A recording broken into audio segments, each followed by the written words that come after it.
नमस्कारम सद्गुरु। आपने कहा कि अनादि कार्यक्रम में आपने एक ड्रीम यंत्र या स्वप्न यंत्र बनाया था जिसने लोगों के सपने को उनकी साधना के एक अंग के रूप में फास्ट फॉरवर्ड कर दिया था। इस प्रक्रिया का क्या उद्देश्य था?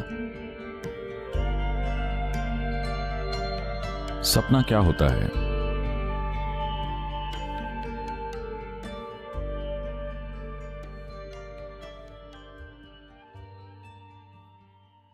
वो सब कुछ जो आपके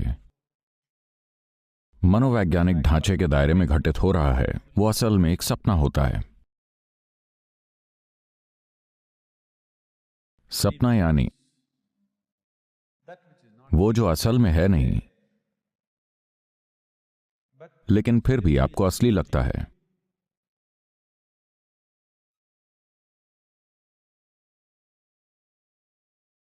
तो कोई भी चीज जो असल में है नहीं, लेकिन फिर भी आपके अनुभव में वास्तविकता जितनी असली या वास्तविकता से भी ज्यादा असली लगती है,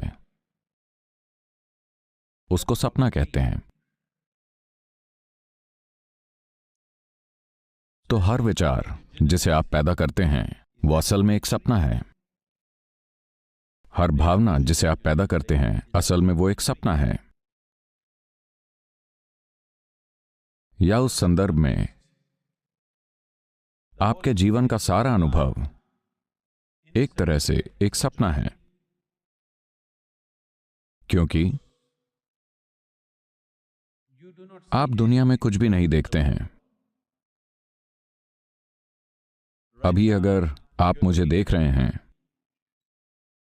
तो आप मुझे वैसे नहीं देख सकते हैं जैसा मैं हूं। आप मुझे वैसा देखते हैं जैसा मैं आपके मन के पटल पर दिखाई पड़ता हूं। तो जैसा अभी आप मुझे देख रहे हैं, यह बहुत हद तक एक मनोवैज्ञानिक प्रक्रिया है, इसलिए यह एक सपना है। हर वो चीज जो आपके मनोवैज्ञानिक बॉक्स के ढांचे के अंदर घटित होती है एक सपना है। और सपनों की ताकत ज्यादातर लोगों के जीवन में वास्तविकता से अधिक होती है, क्योंकि उन्होंने असल में कभी भी वास्तविकता को छुआ नहीं होता। जैसे वो जीवन कहते हैं वो बस वो है जो वो सोचते और महसूस करते हैं। आप जो सोचते और महसूस करते हैं वो पूरी ब्रह्मांडीय घटना से अधिक महत्वपूर्ण है।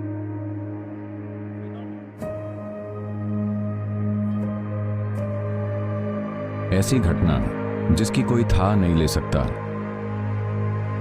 जो कि बहुत बढ़िया ढंग से हो रही है, अगर वो आपको नहीं सुधार पाई और आपका एक विचार, खुद का बनाया विचार, आपको नीचे खींच सकता है। अगर इसे सपना ना कहें तो और किसे सपना कहें?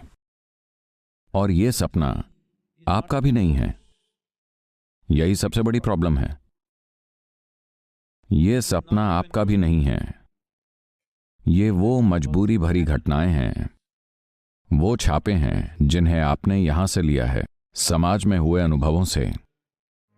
वो छापे हैं जिन्हें आपने आनुवंशिक सामग्री के रूप में लिया है। वो छापे हैं जिन्हें आपने, जब मैं आनुवंशिकी कहता हूं, यानी कि ये न केवल आपके पूर्वजों तक जाती है, आपकी आनुवंशिकी न केवल आपके पूर्वजों तक जाती है, बल्कि ये पशु प्रकृति से भी आगे जाती है। आज हम ये बात वैज्ञानिक रूप से जानते हैं, लेकिन हमें यह हमेशा से पता था कि ये एक कोशिकीय प्राणी जो कई जटिलताओं में विकसित हुआ है,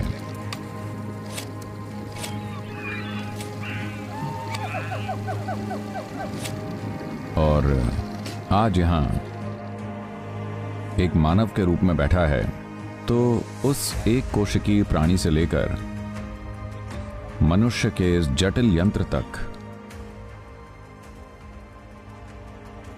इस जीवन प्रक्रिया की स्मृति यानी जीवन कैसे घटित हुआ है, वो स्मृति अब भी इस शरीर में मौजूद है। तो आप पशु प्रकृति के शीर्ष पर हैं, पशु प्रकृति के इस पूरे ढेर के सबसे ऊपर हैं, यानी कि आप इन सब की एक मिली जुली अभिव्यक्ति हैं। इसका अर्थ है कि अगर आप एक कीड़े को देखें, वो सिर्फ एक कीड़ा है। अगर आप किसी कीट को देखें, वो सिर्फ एक कीट है। एक पक्षी सिर्फ एक पक्षी है। एक जानवर सिर्फ एक जानवर है। एक कुत्ता सिर्फ एक कुत्ता है। एक हाथी सिर्फ एक हाथी है। लेकिन जिसे आप मनुष्य कहते हैं, वो ये सारी चीजें होने के लिए सक्षम है। किसी दिन आप एक चींटी की तरह कुतर रहे होते हैं, बस थोड़ा सा खाते हैं, बस यूं ही थोड़ा सा। किसी दिन आप कुत्ते की तरह गुर्राते हुए जाते हैं। किसी और दिन आप एक हाथी की तरह लोगों को कुचल सकते हैं। किसी और दिन आप एक पक्षी की तरह चहक सकते हैं। आप नहीं समझ पा रहे हैं।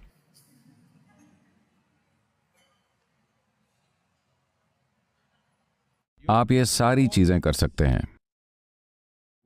जो उन जानवरों का व्यक्तिगत गुण है, वो सारी चीजें मनुष्य कर सकता है। जागरूकता के अलग अलग स्तरों में वो अलग अलग चीजें बन जाता है। तो ये सारी स्मृति आपके सिस्टम के भीतर मौजूद है। सब कुछ जीवित स्मृति के रूप में नहीं है, बल्कि कई अलग अलग रूपों में मौजूद है। आप कम से कम इतना तो देख सकते हैं कि आपके शरीर के अंदर कहीं आपका शरीर आपके माता पिता या कभी कभी आपके दादा दादी या शायद परदादा दादी को याद रखता है, जिन्हें आपने देखा नहीं है, इसलिए आप नहीं जानते। जाहिर है आपका शरीर याद रखता है, और यह स्मृति आपकी समझ के मौजूदा स्तरों से बहुत परे है, क्योंकि यह स्मृति मानव रूप से परे है। यह स्मृति पशु प्रकृति से भी परे है। यह मूल तत्वों तक जाती है। यही वो कारण है कि योग में साधना का सबसे बुनियादी रूप भूत शुद्धि है।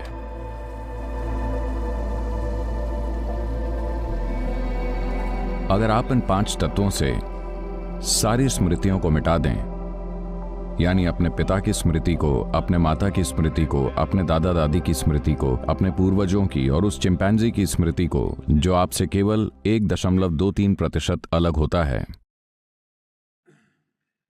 और उस एक कोशिकीय प्राणी की स्मृतियों को, आप उन सारी स्मृतियों को मिटा दें ताकि आप किसी और के कुछ ना हों, लेकिन आप खुद अपनी संभावनाएं हों, तो स्मृति बहुत ही ज्यादा महत्वपूर्ण है। और ये ऐसी भूमिका निभा रही है जिसका आप यकीन नहीं कर सकते। लगभग सब कुछ। आपका दिल ऐसे धड़कता है क्योंकि इस शरीर के भीतर यह स्मृति है कि इसे कैसे धड़कना है। इस सिस्टम के भीतर जिस तरह की जटिल रासायनिक प्रतिक्रियाएं हो रही हैं, वो सिर्फ इसलिए है क्योंकि कोई स्मृति है कि इसे करने का तरीका ये है। तो ये कोई ऐसी चीज नहीं है जो आप पर गिरी है। ये एक सीखी हुई प्रक्रिया है। क्रमिक विकास के लाखों वर्षों में ये प्रक्रिया याद हो गई है। जीवन ने खुद घटित होना सीख लिया और वो अब भी याद रखता है। अगर वो भूल गया तो आप अभी यहीं गिरकर मर जाएंगे। तो आध्यात्मिक प्रक्रिया इस स्मृति से खुद को दूर करना है। स्मृति को नष्ट करना नहीं, स्मृति से खुद को दूर करना, ताकि ये स्मृति एक संपदा बन जाए, लेकिन बंधन नहीं। यह स्मृति ऐसा आयाम बन जाए जो आपको आगे बढ़ाती है, ऐसा आयाम नहीं जो आपको जंजीरों में पटक देती है। तो सपने कई तरह के होते हैं, लेकिन सपने प्रेरित हो जाते हैं, या सपने इस स्मृति को कई अलग अलग स्तरों पर दोहराने का एक तरीका है। जब तक ये सपने चल रहे हैं, आपका दिन एक धोखा है। सपना असली चीज है, क्योंकि सपना अपने अतीत को जी रहा है। दिन में आप ये यकीन करके खुद को बेवकूफ बना रहे हैं कि आप ताज़ा हैं। कुछ भी ताज़ा नहीं है। ये सिर्फ पुराने अतीत की पुनरावृत्ति है। लोगों को लगता है कि वो अपने जीवन के साथ प्रयोग कर रहे हैं, लेकिन आपको ये एहसास नहीं होता कि हर कीड़े ने इस ग्रह पर यही प्रयोग किया है। और वो सभी जानते हैं कि अब प्रयोग करने की जरूरत नहीं है, लेकिन मनुष्य को अब भी लगता है कि वो अपने जीवन के साथ प्रयोग कर रहे हैं। इसलिए मैं तो कहूंगा कि आपका सपना आपके दिन से कहीं ज्यादा हकीकत होता है।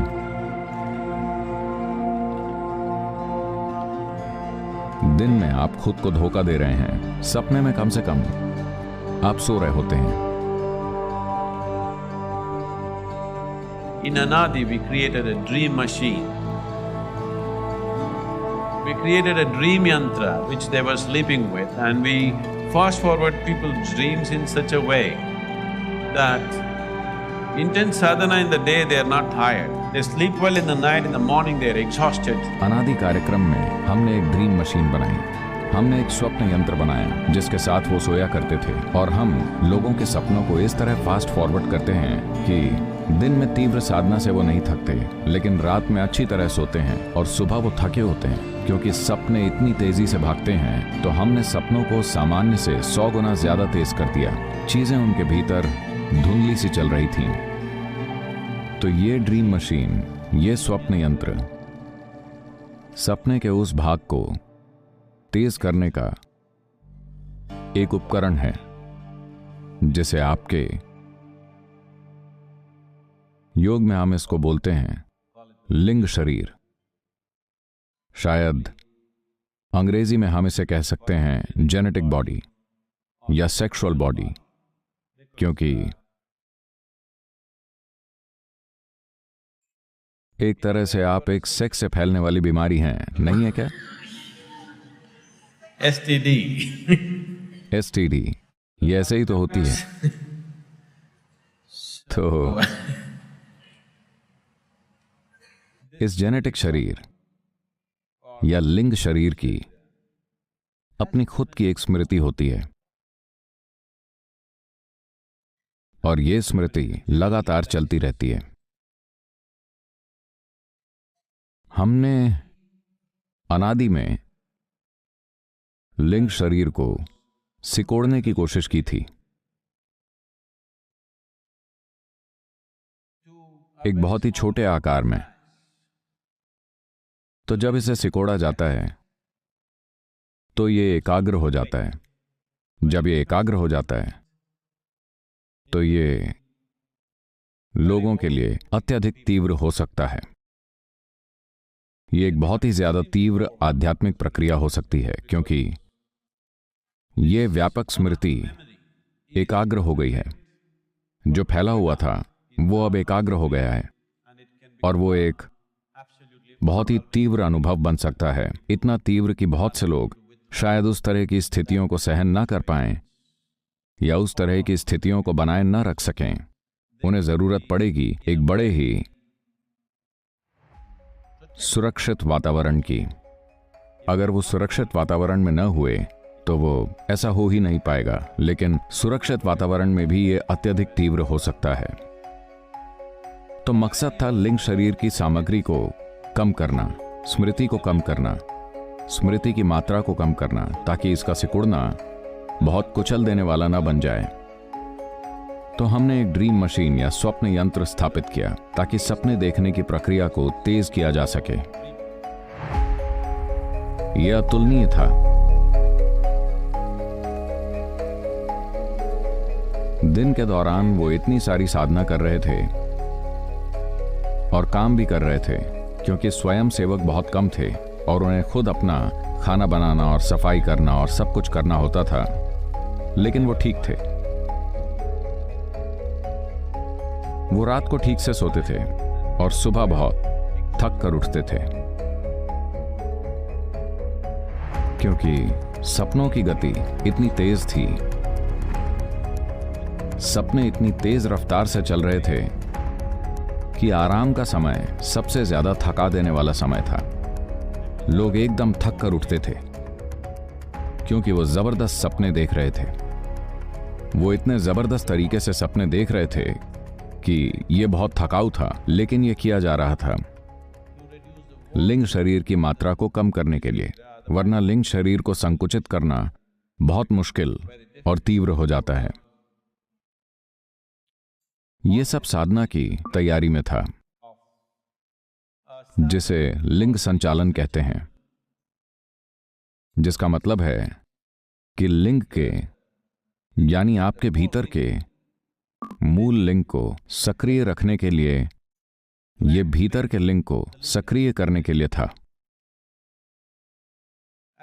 इस लिंग संचालन क्रिया की तैयारी में हम लिंग को संकुचित करना चाहते थे।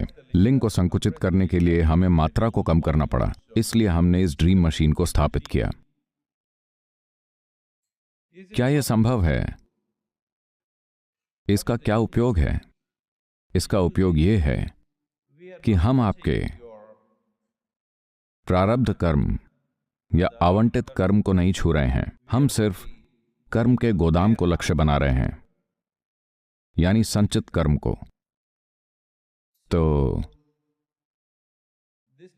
यह सिर्फ उन लोगों के लिए किया जा सकता है जिन्होंने तय कर लिया है कि वो इस जन्म को आखिरी जन्म बनाना चाहते हैं। अगर आपको थोड़ा और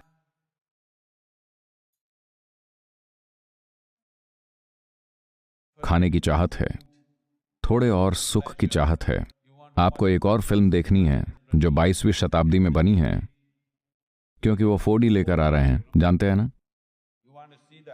आप उसको देखना चाहते हैं या कुछ और है। अगर आपकी ऐसी इच्छाएं हैं तो आपको ये नहीं करना चाहिए, क्योंकि एक बार अगर संचित कर्म को इस तरह से हटा लिया गया तो ये जीवन एक और शरीर धारण करने के लायक नहीं रह जाएगा, अगर वो चाहे तो भी नहीं। लेकिन प्रारब्ध अछूता रहता है, तो आपको व्यक्ति में तुरंत कोई बदलाव दिखाई नहीं देता, क्योंकि नजरिया बदलना, थोड़ा कोमल बनना, थोड़ा प्रेममय बनना, थोड़ा करुणामय बनना आध्यात्मिक प्रक्रिया नहीं है, यह एक मनोवैज्ञानिक और सामाजिक प्रक्रिया है।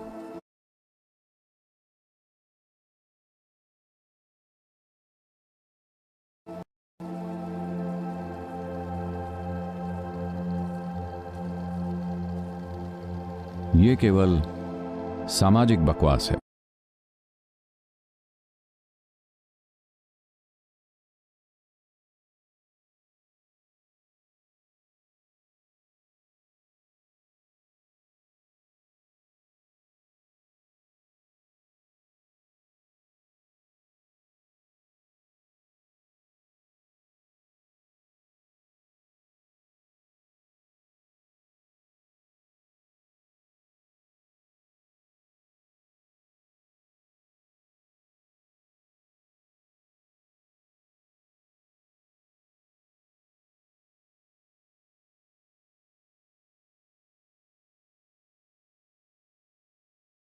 आपको एक और फिल्म देखनी है जो 22वीं शताब्दी में बनी है, क्योंकि वो 4D लेकर आ रहे हैं, जानते हैं ना? आप उसको देखना चाहते हैं या कुछ और है। अगर आपकी ऐसी इच्छाएं हैं तो आपको ये नहीं करना चाहिए, क्योंकि एक बार अगर संचित कर्म को इस तरह से हटा लिया गया तो ये जीवन एक और शरीर धारण करने के लायक नहीं रह जाएगा, अगर वो चाहे तो भी नहीं। लेकिन प्रारब्ध अछूता रहता है, तो आपको व्यक्ति में तुरंत कोई बदलाव दिखाई नहीं देता, क्योंकि नजरिया बदलना, थोड़ा कोमल बनना, थोड़ा प्रेममय बनना, थोड़ा करुणामय बनना आध्यात्मिक प्रक्रिया नहीं है, यह एक मनोवैज्ञानिक और सामाजिक प्रक्रिया है।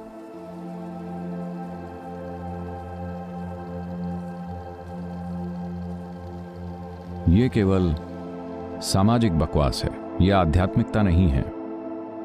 दुर्भाग्य से ये चीजें दुनिया में आध्यात्मिक प्रक्रिया के रूप में देखी जा रही हैं। आध्यात्मिक प्रक्रिया का मतलब है कि आप भौतिक प्रकृति को भंग कर देते हैं। आप इसे इस तरह से भंग कर देते हैं कि यह आपको बीमारी या मौत की ओर नहीं ले जाता, लेकिन फिर भी यह नष्ट हो जाता है। ड्रीम मशीन इसी के लिए है, क्योंकि जो पदार्थ एक और शरीर बनाने के लिए, एक और गर्भ खोजने के लिए जरूरी है, वो आपसे ले लिया गया है। लेकिन ये शरीर बिल्कुल ठीक है। अगर आप प्रारब्ध कर्म को छूते हैं तो ये शरीर ही घुल जाने की कोशिश करना शुरू कर देगा।